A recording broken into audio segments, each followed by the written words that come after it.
आत्मसम्मान की बात है। मैं हूं बागड़ी, मैं दावे के साथ कहता हूं, सम्मान के साथ कहता हूं, स्वाभिमान के साथ कहता हूं, मैं बागड़ी हूं। हिम्मत है लाओ लठ करके दिखाओ मेरा इलाज, हिम्मत है तो लाओ लठ और मेरा इलाज करके दिखाओ। तो ये कह रहे हैं पहले आप कांग्रेस में थे, फिर बीजेपी में, अब आप पार्टी में, तो ये कहीं भी पाड़ा बदल लेते हैं मौका दे।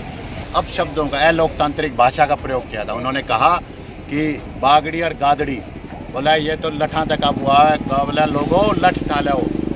मैंने 55 गाँव में हमने दौरा किया, 55 गाँव में लोगों से मिले।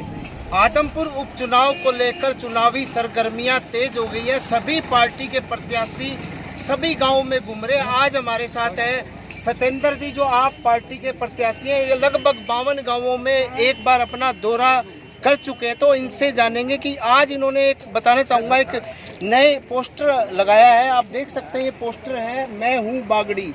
तो ये इन्होंने सभी गाँवों में लगाया है, तो इनसे आज बातचीत करेंगे कि ये पोस्टर किस लिए लगाया है, तो ये बताएंगे। सत्येंद्र जी ये बताएं कि जो आपने पोस्टर लगाया है ये किस लिए लगाया है? देखिए, आज से 15 साल पहले एक व्यक्ति ने इस इलाके के आत्मसम्मान को, स्वाभिमान को ललकारने का काम किया था। उन्होंने कहा था, अब शब्दों का लोकतांत्रिक भाषा का प्रयोग किया था। उन्होंने कहा कि बागड़ी और गादड़ी, बोला ये तो लठा तक अब हुआ है, बोला लोगों लठ डालो। मैंने 55 गाँव में हमने दौरा किया, 55 गाँव में लोगों से मिले। लोगों ने कहा आधारभूत सुविधाएं नहीं है, बिजली नहीं है, पानी नहीं है। ये लोग कभी धर्म के नाम पे, कभी जाति के नाम पे, और अब जाति में भी अंदर ही अंदर बांटने का काम कर रहे हैं। पीड़ा होती है कभी देशवाड़ी की, कभी बागड़ी की, कभी कैसी कैसी बातें करते हैं। तो मैंने कहा आत्मसम्मान की बात है। मैं हूं बागड़ी, मैं दावे के साथ कहता हूं, सम्मान के साथ कहता हूं, स्वाभिमान के साथ कहता हूं, मैं बागड़ी हूं। हिम्मत है लाओ लठ करके दिखाओ मेरा इलाज, हिम्मत है तो लाओ लठ और मेरा इलाज करके दिखाओ।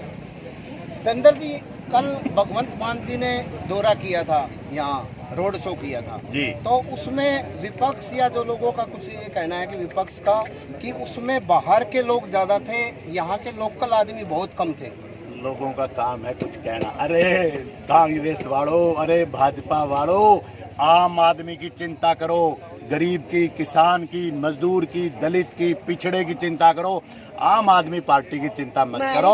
आम आदमी पार्टी की चिंता करेंगे ना, तो आम आदमी पार्टी की चिंता नहीं करने की आवश्यकता ही नहीं। आम आदमी पार्टी की चिंता करने की, आम आदमी की चिंता करें। बड़ा स्पष्ट संदेश है मेरा उन लोगों को। आपकी टक्कर में 2-3 प्रत्याशी उतरे हैं, नेल्लो भी है, कांग्रेस भी है, बीजेपी है, तो आप क्या मानते हैं, अपनी टक्कर किससे मानते हैं? देखिए, सरकार किस तरीके से, मैंने ये देखा आज अभी मैं गाँव से होके आया, बांडाईडी गांव में मैं था, वहाँ कुछ लोग ताश खेल रहे थे। उन्होंने मुझे रुकवाया, उन्होंने मुझे कहा सत्येंद्र जी तारो उरे पोस्टर लाग रहे हो, वो पाड़ ले गया सरकार, पुलिस आई पोस्टर तार लेगी। देखिए कितना अलोकतांत्रिक तरीके से सरकार काम कर रही है। सरकार है, बीजेपी पार्टी है, जननायक जनता पार्टी है, और कितनी ऐसी पार्टियां हैं। कुलदीप जी खुद 4 लोग मिलकर एक चुनाव लड़ रहे हैं। तो मुझे लगता है थोड़ा बहुत वैसे तो मुकाबला दूसरे और तीसरे नंबर का जो मुकाबला है वो कांग्रेस और बीजेपी में है। जो उनका दूसरे पे आएगा उससे हमारा मुकाबला मान लेंगे। अच्छा, जो विपक्ष के लोग हैं, कांग्रेस को लोग ये कह रहे हैं पहले आप कांग्रेस में थे, फिर बीजेपी में, अब आप पार्टी में, तो ये कहीं भी पाड़ा बदल लेते हैं मौका दे। देखिए, इस सवाल का बेहतर जवाब कुलदीप जी दे सकते हैं। कुलदीप जी जिस तरीके से परिवारवाद की राजनीति करते हैं, कुलदीप जी जिस तरीके से केवल और केवल अपने बेटे को, अपनी धर्मपत्नी को आगे बढ़ाने का काम करते हैं राजनीति में, मैं उस चीज़ का घोर विरोधी हूँ। मैं परिवारवाद को राजनीति में नहीं मानता।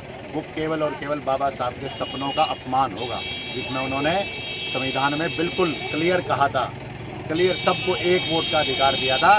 गरीब को, किसान को, दलित को, मजदूर को, सबको, कमेरे को, सबको बराबर मौका मिलना चाहिए, चाहे वो कोई भी क्षेत्र हो। राजनीति में ऐसा ही होना चाहिए। जब तक कुलदीप जी पार्टियां बदलकर हर पार्टी में परिवारवाद को बढ़ाते रहेंगे, मैं उनका इसी तरीके से विरोध करता रहूँगा। अच्छा सत्येंद्र जी, अंतिम सवाल, अब जो पार्टी का जो अंतिम समय आ गया, प्रचार अभियान को लेकर आपके कौन कौन बड़े नेता कब आ रहे हैं? थोड़ा हरियाणा के मुख्यमंत्री से पहले हमारे दिल्ली के मुख्यमंत्री आएंगे, ये पक्का वायदा है हमारा।